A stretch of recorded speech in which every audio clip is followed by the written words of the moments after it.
He was confined, unidentified, and on the verge of being eliminated, deemed unsuitable, erratic, and undeserving of affection.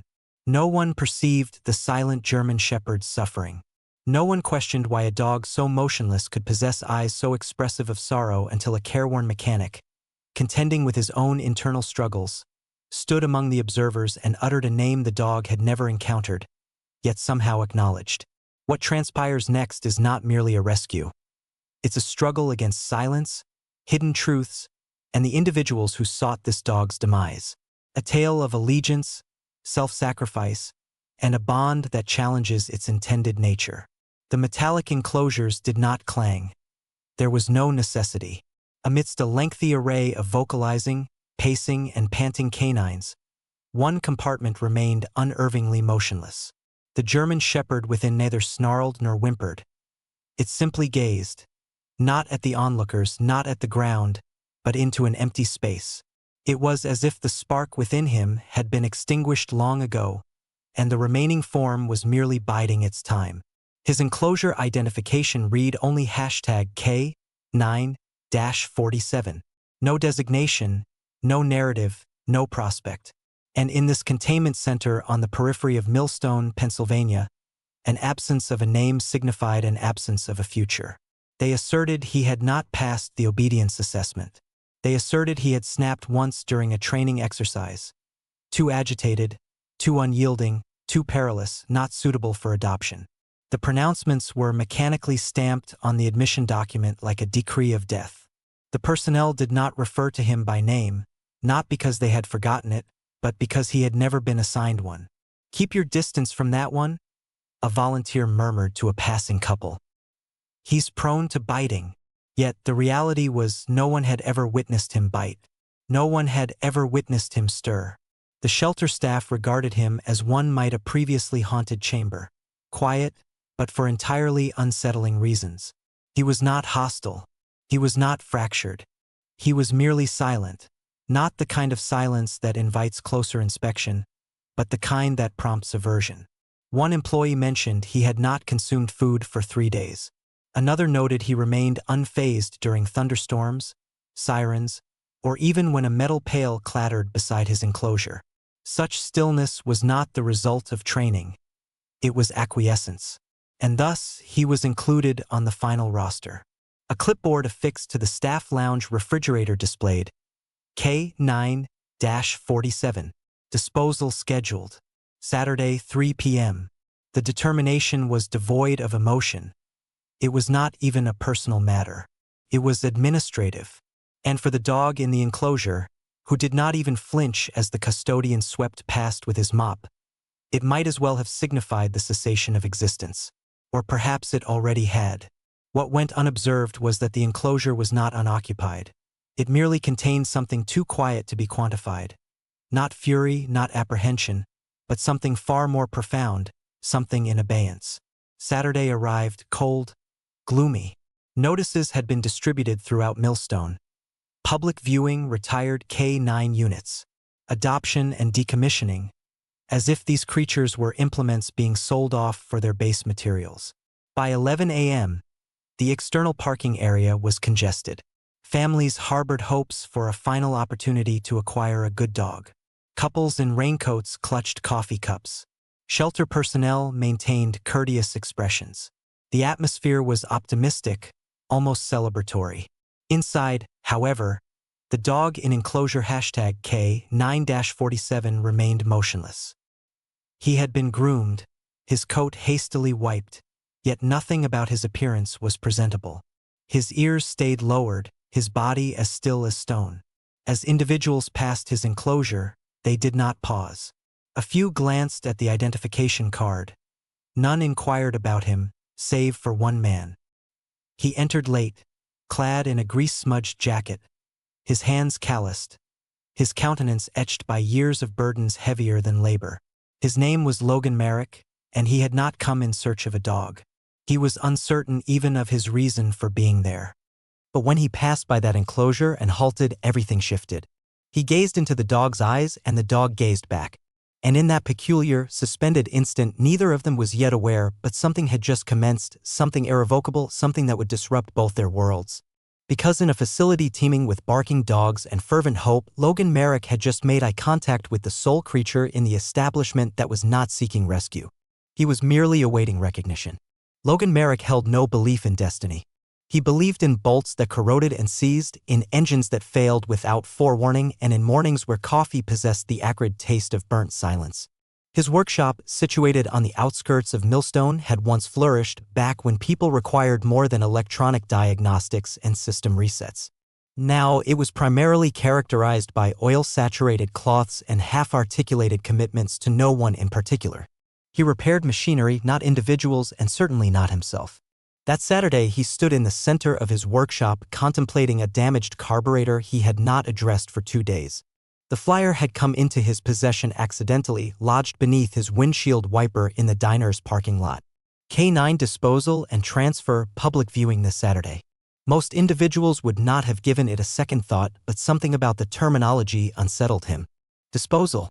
That word, it lingered. He gathered nothing exceptional, merely his customary coat, a malfunctioning watch, and an intuitive feeling he had not experienced in years. The journey to the facility was quiet. Rain pattered against the windshield and the road meandered through the periphery as if attempting to evade him. He did not comprehend his motive for going, he simply went. Upon entering the facility, the warmth of the reception area did not alleviate the cold weight in his chest. Smiling volunteers, clipboards, polite conversation, it all became a blur. He walked past dogs that barked, wagged their tails, and performed their roles. Their eyes followed him like a sales tactic. But Logan was not interested. Then he reached the corner enclosure, the only one that did not solicit attention, the only one that did not look up. Something in Logan's gait altered, it slowed, became more focused. It was not recognition, it was something more unsettling, familiarity. The dog did not flinch when Logan approached. It just stared, quiet, inscrutable, like an uncaptured photograph that everyone recalls. A shelter employee, a young man with a rigid clipboard and well-rehearsed phrases, stepped beside him. That one is not available for adoption, he stated flatly. Failed all behavioral assessments. On the final list. Logan did not reply. He was not listening, not to the words at least. He was attempting to understand why this dog felt like gazing into a reflection. The dog's coat was dense but worn in places. Its physique was lean but stiff, like machinery left too long in frigid conditions. There was no tail wag, no tremor, just that unwavering gaze. Logan had encountered it before, not in canines, but in humans, individuals who had been pushed too far beyond their limits and had simply ceased to question why. The ambient noise of the room diminished, conversations faded into a soft, indistinct murmur.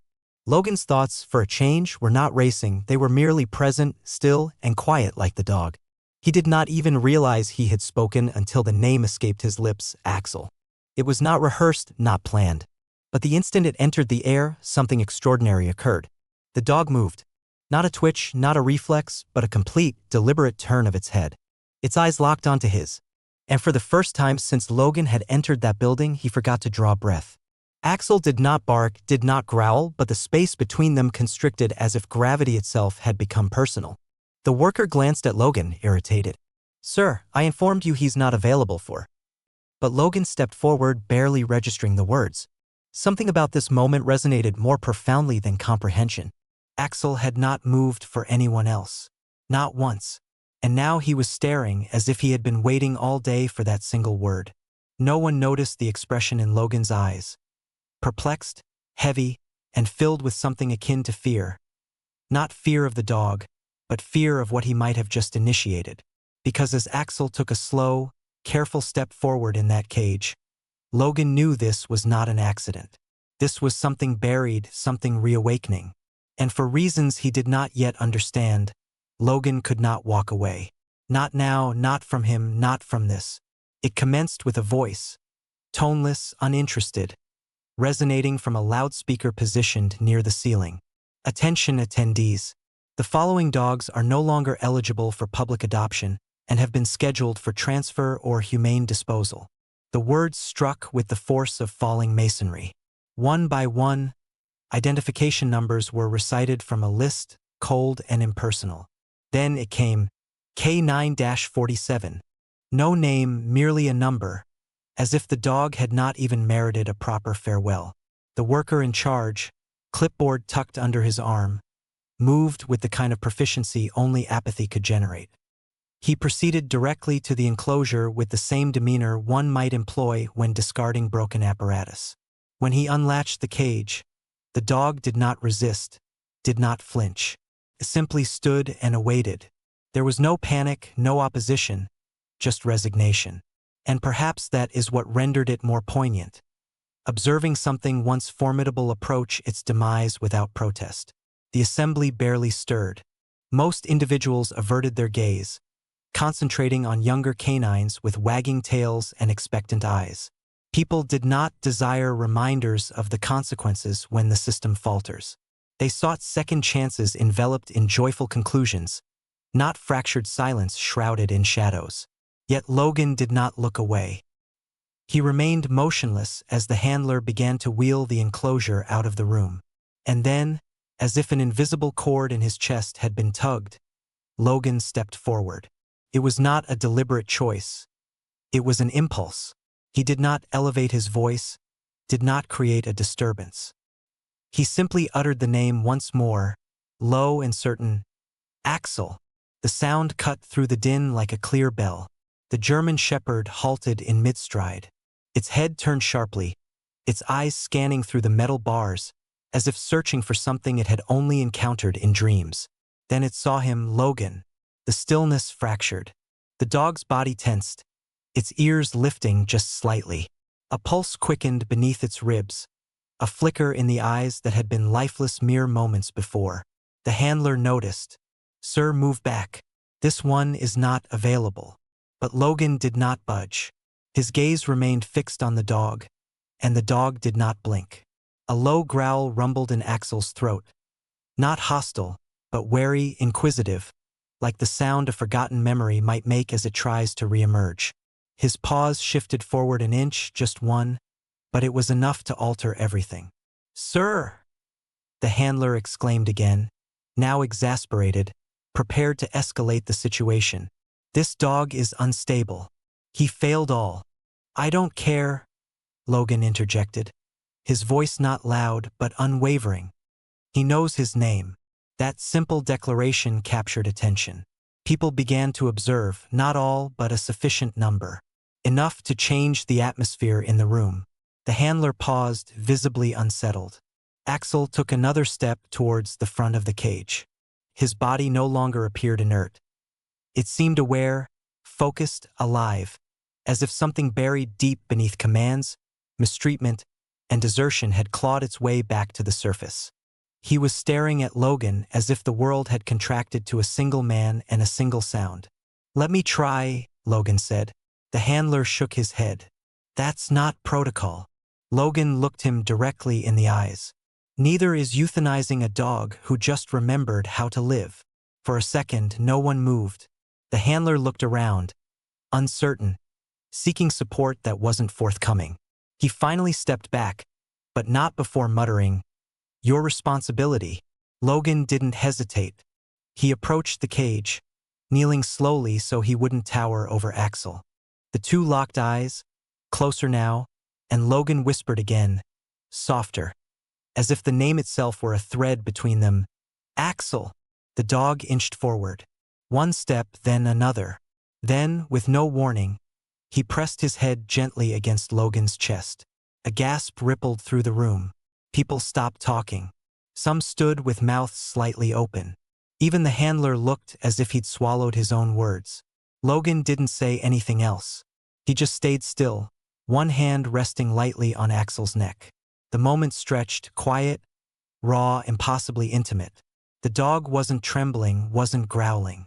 He was still, peaceful, home. And for the first time in what felt like decades, so was Logan. The atmosphere within the facility had undergone a transformation. Moments before, it had been filled with casual chatter and desultory inquiries regarding breeds and training backgrounds. Now it was pervaded by silence. Not the oppressive, sorrowful kind that follows unfavorable news, but the sort that resonates with something hallowed, something undergoing change. And it all revolved around a single man kneeling before a single dog, connected by a name with no history, yet somehow embodying profound significance. The handler stood motionless, the leash hanging loosely in his grasp. Axel made no attempt to flee.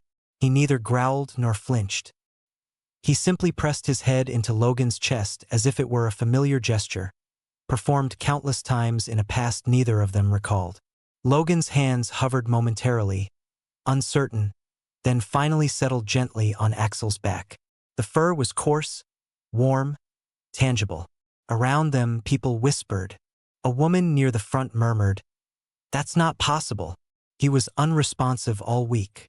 A man behind her added, "They said he failed every test." But Logan heard none of it, and Axel was indifferent. For those few seconds, it was solely them. No onlookers, no clipboard, no decree of death. The shelter director entered abruptly, clearly having heard the disturbance. In his mid-50s, his suit jacket seemed overly formal for an environment of cages and bleach. He surveyed the scene and fixed his gaze on the handler, who appeared as astonished as everyone else. "What is transpiring here?" the director inquired. The handler fumbled for a response, gesturing towards Logan and the dog. He addressed him by a name, "Sir," and the dog reacted. He emerged on his own accord. The director's expression contorted, more with frustration than admiration. "Responded? That's the disqualified K9. He's unstable. He failed obedience, failed aggression control, failed bonding. He's not even microchipped under a registered owner. How the devil did he?" Logan rose slowly, one hand still resting on Axel's back. He walked out of the cage. Nobody compelled him. The director arched an eyebrow. "Do you comprehend what you are requesting? That dog possesses a file more substantial than a telephone directory. He has been rejected by 3 facilities. He was bred for control, failed every protocol, and assaulted a handler in the field." "I don't care," Logan replied, his voice steady. He knew his name. The room fell silent once more. There was an undeniable quality to the way Logan spoke. Not defiant, not emotional, but certain. Unwavering. The kind of certainty that required no endorsement. The director looked back and forth between Logan and Axel, his eyes narrowing. "We have protocols, liability forms. This isn't a shelter dog. This is a failed unit." "He's not a unit," Logan stated. "He's Axel." The director exhaled sharply and rubbed the bridge of his nose. "You want him, he's yours. But don't return when he turns on you. Don't contact us when you can't control him. We forewarned you." Without another word, Logan reached down. Axel needed no persuasion. He walked beside him as they traversed the facility. The other dogs barked and paced behind their enclosures, but Axel moved with quiet steps, never altering his pace. He did not look back. Neither did Logan. Outside, the rain had recommenced, soft and cold. Logan opened the passenger door of his truck. Axel paused for a second, then with one small jump, climbed in and curled on the seat as if he had been doing it for years. Logan stood there for a moment, staring through the windshield. The storm above them rolled low, but inside the truck, something had lifted, something neither of them could name. Not trust, not peace, but perhaps the beginning of both. He closed the door, sat behind the wheel, and started the engine. And as they pulled out of that parking lot, Logan didn't know if he had just saved a life or accidentally stitched himself into a story bigger than he was ready for. But he did know one thing.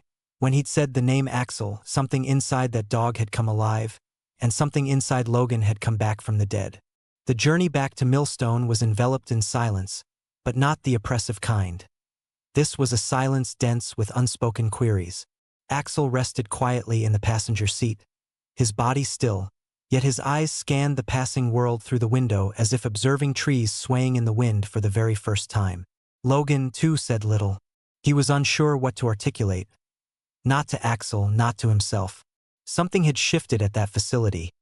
A thread had been pulled, and he was uncertain what would unravel next. By the time they arrived at the lot behind the garage, the rain had intensified. Logan unlocked the side entrance and allowed Axel inside. The space exuded the scent of oil and cold metal, with workbenches laden with tools, components, and forgotten coffee cups. A heater clattered in one corner. Nothing about it conveyed a sense of home. Yet Axel did not pause. He entered and positioned himself near the rear wall, situating himself so he could observe every doorway, as if by instinct, as if by habit. Logan retrieved a crate, inverted it, and sat opposite him. For a period, neither moved, only quiet, even breathing filling the intervening space. Then Logan, without looking up, remarked, "You don't behave like a dog that has forgotten how to exist." Axel offered no verbal response, of course, but his ears twitched slightly. It wasn't until later that evening, as thunder began to reverberate across the Pennsylvania sky, that Logan witnessed the initial fissure in the dog's composure. The storm intensified, lightning illuminating the garage windows. The noise did not alarm Axel, but it induced a different reaction. He began to pace, not erratically, but in a tightly controlled, repetitive circle. Then he halted, standing in the corner, gazing at the wall as if anticipating its opening. Logan remained still, observing. Then Axel commenced to tremble. Not from cold, not from fear, but from memory. Logan did not approach him. He merely whispered, "It's all right. You're not there anymore." Axel finally sank to the floor, still facing the wall, his body tense as if awaiting an attack. But eventually, slowly, his head lowered to his paws. That is when Logan observed it. A glint of metal deep beneath Axel's collar, concealed in the fur. A tiny tag, no larger than a button. He reached out, gently dislodging it. It was not an identification tag, nor was it shelter-issued. It was a tracking device, weathered with a peculiar, unfamiliar symbol etched into the steel. No military code, no microchip registry, just a number. Logan narrowed his eyes. It was clean, but something about it felt amiss. He stood, crossed to his workbench, and wiped it with a cloth. That symbol resembled a compass devoid of cardinal directions, merely a circle with irregular slashes, like a corporate logo gone awry. The following morning, Logan took Axel to a small veterinary clinic just outside Slate Ridge. The establishment was quiet, nestled between a hardware store and a diner that operated only on weekends. Inside, the veterinarian, a middle-aged woman named Dr. Mercer, greeted them with a smile that vanished the instant she noticed the scar beneath Axel's rib. She examined him, running her fingers over the line. "This wasn't an injury," she muttered. "It's surgical, precise, and recent." Logan's stomach tightened.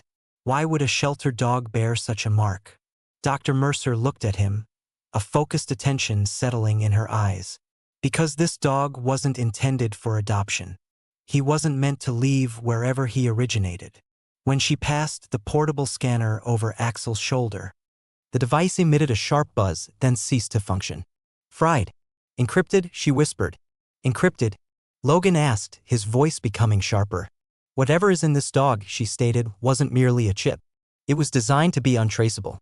They stood there in the sterile illumination of the examination room, the hum of equipment filling the space between two individuals who suddenly comprehended they were on the brink of something perilous.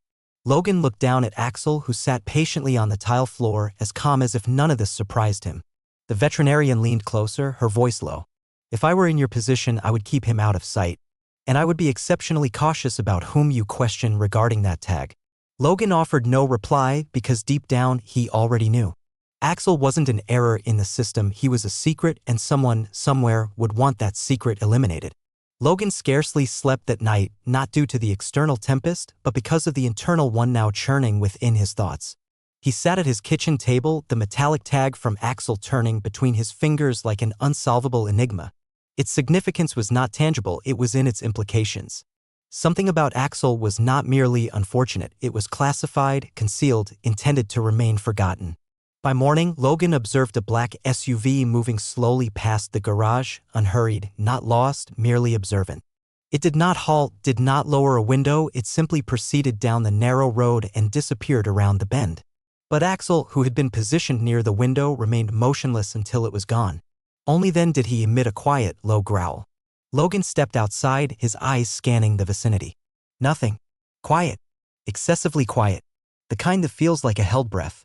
He required answers, but questioning the wrong individuals could attract undesirable attention. He contemplated returning to the shelter to inquire about Axel's intake history, but an intuition suggested they either lacked the information or were not supposed to possess it. Instead, he retrieved his truck keys, summoned Axel, and drove westward towards a location where such inquiries did not provoke suspicion, an old salvage yard operated by a man named Elliot Banks. Elliot had previously worked on defense contracts. Now he primarily repaired damaged plows and dismantled obsolete military equipment. He owed Logan a few favors. When Logan presented the tag, Elliot's countenance turned pale. "Where did you acquire this?" he inquired without even making contact with it. Logan paused. "Discovered it on a dog." Elliot leaned in closer. "This isn't standard military issue. Not even DARPA. This is private, clandestine. The type of organization that branches off from official programs then disappears when there's a significant leak. I haven't encountered that symbol in years." Logan frowned. "Who managed it?" "No one knows who managed it, but there were rumors. K9 behavioral modification experiments, implant technology, tactical enhancements for dogs that could be trained for tasks beyond what the military ever sanctioned, surveillance, infiltration. Actions humans are reluctant to perform. And what became of it? It was discreetly shut down after a whistleblower vanished. Not dismissed, vanished. The word struck with force. Vanished. Logan felt a sharp sensation settle behind his ribs. Back at the garage that evening, Logan fed Axel and sat beside him on the floor. "What in the world did they implant in you?" he whispered. As if on cue, someone knocked, not forcefully, just 2 slow taps on the back door. Logan stood cautiously. No footsteps, no vehicle departing. When he opened the door, there was nothing except a manila envelope affixed to the wall. He tore it down and stepped inside, his heart pounding. Inside the envelope, a photograph, blurred, indistinct, but it was Axel, fully outfitted in K9 armor, standing beside a man whose face had been obliterated with a black marker. On the reverse, in cursive handwriting, "You were not supposed to find him." Logan's throat went dry. He looked down at Axel, who now stared at the photo, his body as still as stone. And that's when Logan understood. It wasn't just that someone wanted Axel erased, it was that someone had already tried and failed. And now they knew exactly where to look. The atmosphere surrounding the garage underwent a change. It wasn't mere apprehension, it was a palpable presence, a quiet hum of something unarticulated now residing in the shadows. Logan began to check his locks with increased frequency, started to leave the lights extinguished even during daylight hours. Axel observed this too. He did not bark, did not whine, but his demeanor altered. He no longer slept soundly, he no longer rested facing walls. He consistently positioned himself where he could observe the entrance. They were not being watched, they were being scrutinized. It commenced gradually at first. A delivery vehicle halted in front of the garage but never delivered a package, merely idled for 10 minutes before departing. Then, Logan discovered a boot print in the soil behind the storage shed, an area no one had cause to frequent. But the definitive confirmation arrived the night Logan heard the gravel behind the building shift, not a feline, not the wind, something more substantial, deliberate. He stepped outside, a crowbar in his hand, his breath catching in the cold night air. Nothing stirred, but Axel stood behind him, rigid as stone, his ears locked forward. Then, without warning, he lunged towards the left side of the garage and emitted a bark, not merely loud, but guttural, the kind of sound one does not disregard. By the time Logan reached the location, all he found was the edge of a shoe print in the mud and a bent cigarette still smoldering on the ground. The message was unambiguous, they had been located. Logan knew he couldn't keep Axel concealed for much longer. So, the following day, he returned to Dr. Mercer, who was already uneasy about their discoveries. He handed her the photograph. She took one look and muttered, "You need to see something." She led him to the back room, dimly lit and cluttered with stacks of medical files and discarded equipment. There, she displayed an older X-ray on her screen, the one from Axel's previous visit. She pointed to a small, foreign object embedded near the shoulder. "That's not just a chip," she said. "It's encased, shielded. Military-grade technology doesn't even utilize this anymore. This is private sector hardware, prototype-level stuff." Logan's voice dropped. "What does it do?" She shook her head. "I don't know, but it's encrypted. Your standard readers short out when they touch it. That's not just security, that's concealment. Someone went to considerable effort to ensure this thing couldn't be read, removed, or even traced. Whatever's inside that chip, it's meant to stay hidden." She backed away from the screen. "And now it's in your garage." Later that night, Logan sat on the floor beside Axel once more. The rain tapped slowly and steadily on the metal roof, but neither of them noticed. Logan held the envelope in one hand, the photo in the other. "They don't want you because you're dangerous," he said quietly. "They want you gone because you remember something you weren't supposed to survive." Axel, his eyes heavy but alert, rested his chin on Logan's knee. They weren't in this predicament because Axel was broken. They were in this because someone out there realized he wasn't. That chip wasn't a failure, it was evidence. And now Logan wasn't just a mechanic with a rescued dog, he was a threat, holding on to a truth that others had already tried to erase. And the longer Axel stayed alive, the more that truth burned. The fragments began to coalesce, not with the sound of lucidity, but with the weight of apprehension. Logan journeyed to the scrapyard one final time, this occasion not to pose inquiries, but to caution Elliot. The individual who had assisted him in comprehending the tag might have been the sole person, apart from the veterinarian, who possessed any inkling of Axel's true nature. However, upon his arrival, the entrance was already ajar. Elliot's office door hung precariously from its hinges, documents strewn across the floor. There was no external indication of a forced entry. Yet the interior appeared to have been meticulously and swiftly searched. There were no signs of Elliot, only the poignant absence of someone who possessed excessive knowledge. Logan uttered no word on the return journey. Axel lay in the rear seat, his eyes open throughout the entire trip. Quiet yet vigilant, perpetually vigilant now, as if his instincts had fully reawakened, as if the soldier within him had never truly departed. Upon their return to the garage, Logan discovered the lights already illuminated.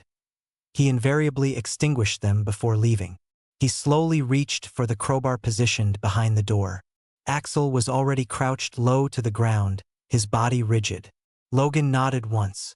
Axel moved without a sound, slipping through the side of the garage like a shadow.